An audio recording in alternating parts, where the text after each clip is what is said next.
YCP Rajya Sabha సభ్యుడు అనూహ్యంగా రాజీనామా చేశారు. గుట్టు చప్పుడు కాకుండా ఆయన రాజీనామా చేయడం, దాన్ని రాజ్యసభ చైర్మన్ ఆమోదించడం, ఆ వెంటనే నోటిఫికేషన్ విడుదల కావడం చకచకా జరిగిపోయాయి. రాజ్యసభ సెక్రటేరియట్ ఇచ్చిన నోటిఫికేషన్ తర్వాతే కృష్ణయ్య రాజీనామా అంశం బయటపడింది. 2022 జూన్లో వైసీపీ నుంచి రాజ్యసభకు ఎన్నికయ్యారు ఆర్ కృష్ణయ్య. బీసీలో బలమైన నాయకత్వం ఉండాలని భావించిన జగన్ తెలంగాణకు చెందిన వ్యక్తి అయినప్పటికీ ఆర్ కృష్ణయ్యను పిలిచి మరీ రాజ్యసభ సీట్ ఇచ్చారు. ఏమైందో ఏమో ఎవ్వరూ ఊహించని విధంగా ఇంకా 4 ఏళ్ల పదవీ కాలం మిగిలి ఉండగానే రాజీనామా చేయడం ఇప్పుడు హాట్ టాపిక్ అయింది.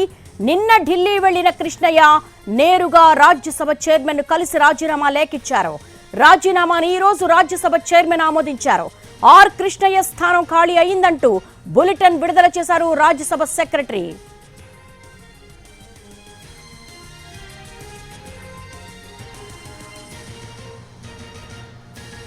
రాజ్యసభలో గతంలో వైసీపీ తరపున 11 మంది ఎంపీలున్నారు. ఇటీవల మోపిదేవి, బీదా మస్తాన్ రావు రాజీనామా చేశారు. ఇతడి రాజీనామాతో రాజ్యసభలో వైసీపీ ఎంపీల సంఖ్య 8కి పడిపోయింది. వైసీపీ రాజ్యసభ సభ్యుడు అనూహ్యంగా రాజీనామా చేశారు. గుట్టు చప్పుడు కాకుండా ఆయన రాజీనామా చేయడం ఇప్పుడు చర్చనీయాంశమైంది. దాన్ని రాజ్యసభ చైర్మన్ ఆమోదించడం, ఆ వెంటనే నోటిఫికేషన్ విడుదల కావడం చకచకా జరిగిపోయాయి. దీనికి సంబంధించి లేటెస్ట్ అప్డేట్స్ ఢిల్లీ నుంచి మా ప్రతినిధి రాజును అడిగి తెలుసుకుందాం. రాజు, అనూహ్యంగా ఆర్ కృష్ణయ్య రాజీనామా గుట్టు చప్పుడు కాకుండా జరిగింది. అట్ ద సేమ్ టైం వెంటనే రాజ్యసభ చైర్మన్ ఆమోదించడం, నోటిఫికేషన్ విడుదల చేయడాన్ని ఎలా చూడాలి?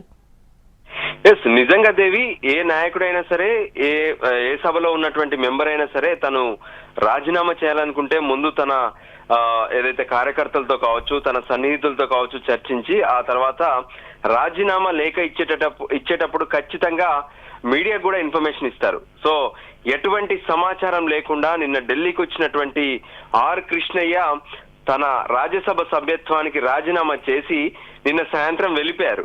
తను ఫ్లైట్ లో ఉన్నటువంటి సమయంలో నేను ఫోన్ చేసి కూడా మాట్లాడాను. మీరు ఏంటి పార్టీ మారుతున్నారా, ఎటువంటి నిర్ణయం తీసుకుంటున్నారా అనే విషయం పైన కూడా నేను మాట్లాడడం జరిగింది. ఆ సమయంలో తను స్పష్టంగా ఒక విషయం చెప్పారు.